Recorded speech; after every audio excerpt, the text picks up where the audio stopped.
there seems to be a little bit of a social media tit for tat between possibly the Waleses and the Sussexes. Meghan launched her Instagram page, well, officially kind of on January the 1st, was it, when she was riding in the sand? And she's many videos in the last couple of weeks, particularly from Invictus.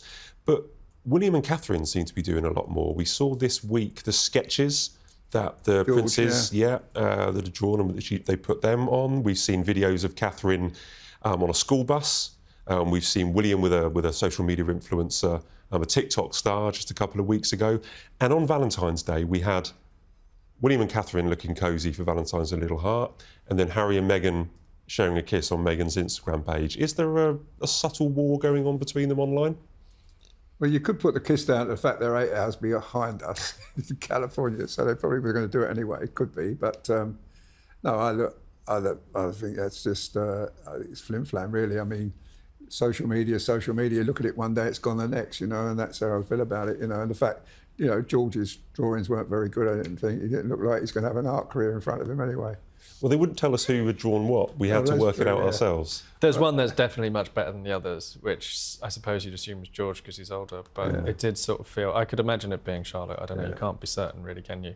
But I think there's there was 100% definitely a massive rivalry between the Sussexes and the Waleses, dating back to when they were sharing a private office at Kensington Palace. And this sort of thing, you would absolutely cut and dry say 100% massive rivalry. They would want to be competing and outdoing each other. So there probably is a bit of that. I mean, it's hard to move past that. I'm sure that there is an instinct to want to outdo the other couple, whether it's the Waleses or the Sussexes. I also think with Meghan, perhaps there is like the pressure on her to make her project successful may mean that actually that is what's at the forefront of her mind, that actually she's fighting to get back into a space that she'd largely given up. And it's quite interesting that Instagram is her social media channel because most of her fans are on Twitter. That is the real core of where the Sussex squad operate. And Meghan hasn't chosen to make Twitter her space. She's chosen Instagram, which shows a slight bit of disconnect between her and her fan base. So really interesting point, actually. Sorry, carry on. But no, I mean it is.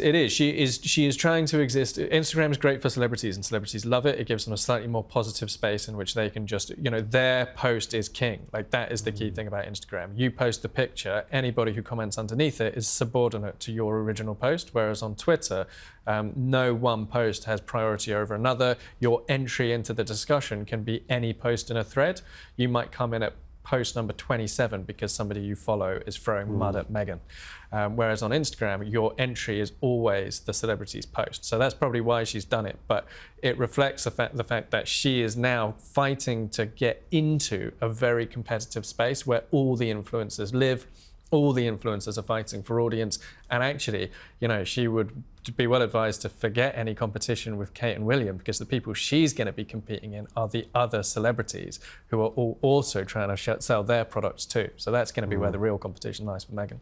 The debacle around this isn't going to help that. The debacle around the Mallorca coat of arms and this business in New York isn't going to help her credibility, I don't think. I think the biggest unexploded bomb here for Meghan is this company in New York. The Spanish town is embarrassing. They're kind of saying it looks like Meghan's ripped off their logo. It's a bit awkward, but they're not trading on the American market. So there's no way that Spanish town, I don't think, can actually sink this rebrand. But this company in New York, if they file a legal challenge here and say, look, we are as ever, you're going to sink us, because, she, in Google search terms, she's going to blow them out of the water. They'll be buried. She's going to absolutely bury them on Google.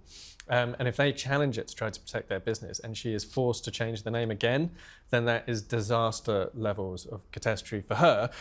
Because you can rebrand once and people are like, oh, right, OK, this is a bit awkward. But if you rebrand twice, it just looks like it's going to look like a failure. And this is actually a window for her where she could finally launch something that is successful, that Americans want to buy. Gwyneth Paltrow's Goop is successful. People like it. It's niche. It's not probably for everybody, but people do regard it as a success. So it's an important moment for Meghan, and one she'll want to get right. If this is now actually torpedoed by this New York fashion line, then she's in big You mentioned trouble. about the New York fashion, or the New York shop. And we spoke to Mark Kolsky this week, and I think he posted that it was royally scandalous, the similarities between the names. But he's basically admitted that he's kind of powerless to do anything because Meghan's such a behemoth. It's got Netflix backing. But Arthur, were you excited about the release of Meghan's video, a 70-second clip announcing that her new project is called As Ever. Didn't even watch it. I mean, that's how excited I was. Oh, I think this, she should do a bit of her homework before she does these things. I mean, she's already upset the small island of Mallorca by ripping off their mask, their sign, and then now the mayor's upset about that, and he's threatening to take some legal action. So, everything she's doing at the moment, she's doing it because she's not thought it through. As Jack said, she's not researched it. She's not decided if that's the right way to go. And certainly when you're naming it after other companies, that can't be that hard to find out. Yeah. Just go online and find out. It's all been a bit of a mess. I mean, you pointed out that American Riviera Orchard, about a year ago, we had the announcement that was going to be the name. Yes. And then we had, I think last September, the Patent and Trademark offices raised some serious concerns about the name, but also the description of the products. But in that video that Arthur hasn't seen, but we unfortunately have had to watch several times, she almost paints that loss as a victory, where she says, well, I wanted to call it American Riviera Orchard, but because they said that we had to have things grown in a certain area, I actually want to go with As Ever, and she's moved on. She's got an amazing skill of kind of turning things round from a failure into saying, oh, actually, this is a success. Which is potentially no bad thing as long as it is a success. That's the key thing.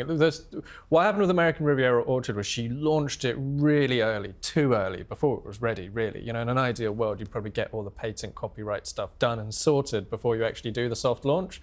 That way, you don't then have to retract it if you run into problems. I think probably what happened was she was scared that people like us were going to find it and we're going to report on it early, and she wanted to be in control of how she released it. But it's so early to release something that's basically just telling people you're going to make jam, which, it's not exactly rocket science making jam. Jam tastes like jam. I'm sure it will be delicious jam. Most jam is. But to then have to wait a year and now we're on to our second soft launch and we still don't have any jam. How this jam now needs to be like the world's greatest ever jam. And unless all the other jam makers out there are missing something that Meghan's lighted on, it's just not going to live up to the really long wait for delivery. So she's saying now that we're probably going to get it in the spring. She's going to come up with something more. We're going to get probably the hard launch. So hopefully there'll be not just the jam, but a bunch of other things that people can actually buy, and she can move past this really awkward stage where she's trying to get it up and running, and actually she can then find out, apart from anything else, is this actually going to be a success, or is this going to be another project that gets launched, has a quick run, and then she has to move on and find something else? Well, you mentioned that, and you look back through her CV. I mean, if you think Sussex Royal was up for a little bit of time, and then that was asked not to be used by the royal family. Archetypes had one series and then disappeared. The TIG that she's now, not using. Pearl, the show on Netflix, that Netflix didn't want to go ahead with that show, the cartoon show, the animated show. Working member of the royal family, that was something that wasn't successful for Meghan. I mean, there is a long list of failures that Meghan has on her CV. The podcast on Spotify, that was another failure, So, she's good at failure.